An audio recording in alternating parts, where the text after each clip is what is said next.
In the name of Allah, the most gracious, the most merciful. Hello and regards. This is Muhammad Suleiman Ahmadzai, here with a new session for you, my friends. Inside the page, your page. This part is called the canvas brush. Here, the word canvas is written. This is how it's referred to as the canvas, the page where we do our work. In the Paint program, this page was needed a lot. In the 2D Paint program we worked with, if that page didn't exist, we wouldn't have been able to draw anything at all. These parts wouldn't be drawn.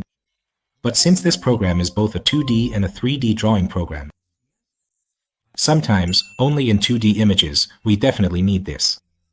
But in 3D images, it's not needed at all. Because a 3D object is itself an object that occupies its own space somewhere in the environment. It's like, if we want to draw something, we need a sheet of paper to draw on. But if we tell someone to go make something, basically, if we say, go make it, well, we don't need that sheet of paper anymore. Because it is already a complete object on its own. Here too, if we have an object, that's enough. In a way, this is an object. When we draw, this object of ours, along with its own reference, is drawn on the screen, attached to this sheet, and it needs this. This is called the canvas.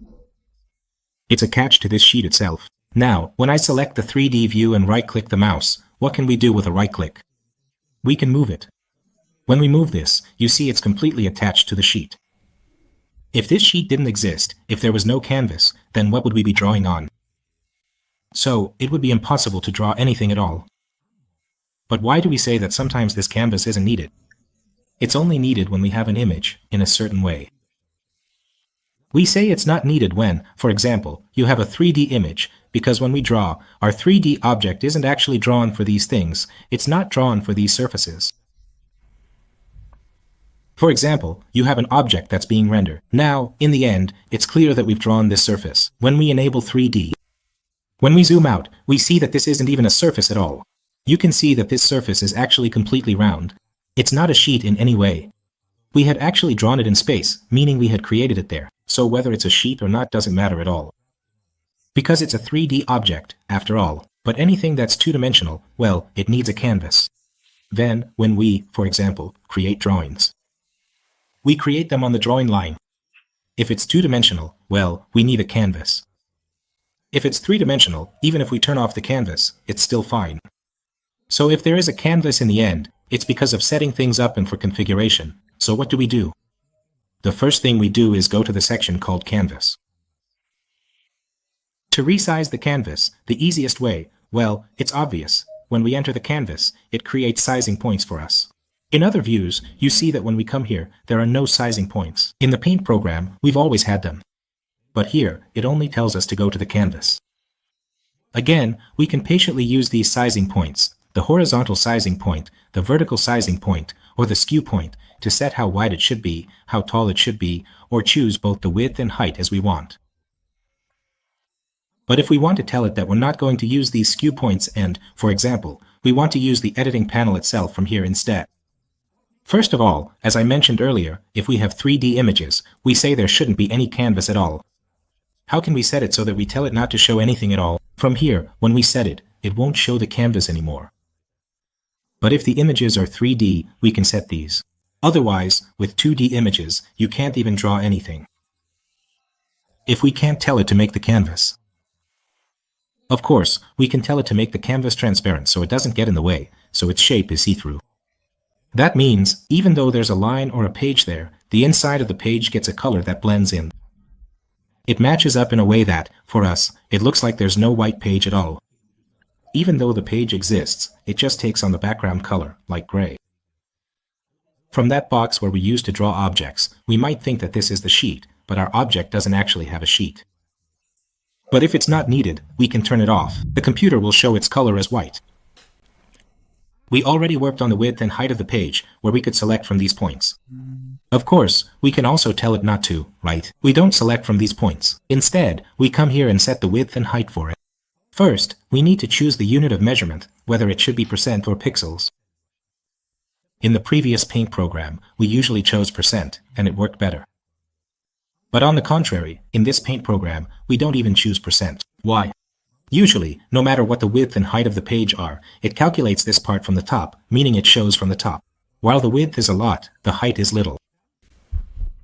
Here, Both of them are shown from the top. Whenever we increase or decrease the sizes, we get confused about which one is how much. Whereas if we select this, pixels shows us the exact measurement.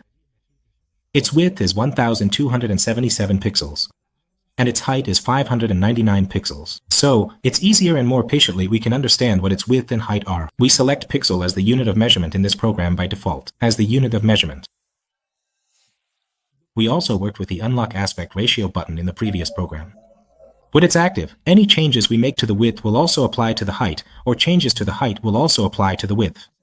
For example, if I say that instead of making this 1200, make it size 1000 pixels, the height changed directly from 599 to 469. That means it got smaller. If you change it and, for example, tell it to make this 700, it will adjust its height accordingly. But if you tell it that you don't want it like this, you can turn this off.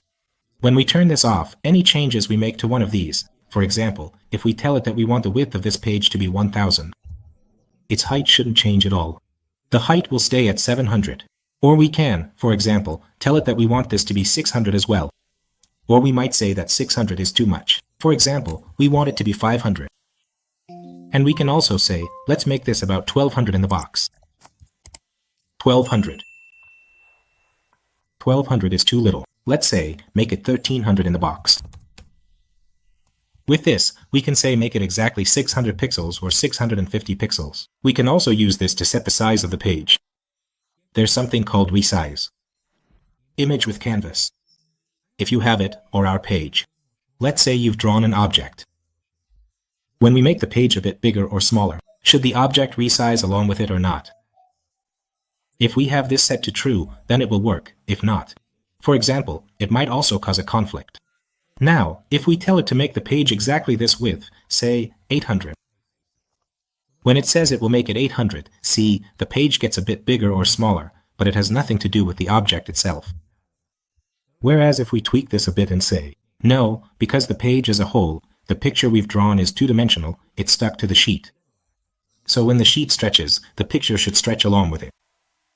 Again, let's say we've set it to the current state. Now, if I write here that the width or height, for example, should be made 800 pixels, you'll see that the object also changes shape accordingly.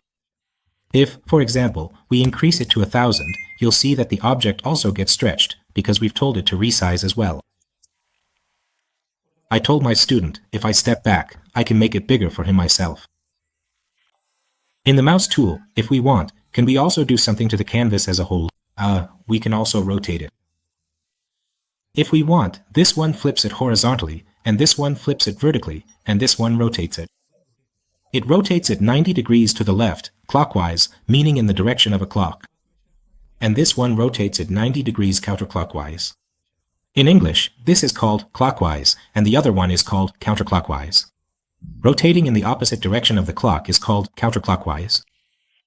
So, the first setting we do in this program, we do it at the top. The page, our page, or the canvas that we have.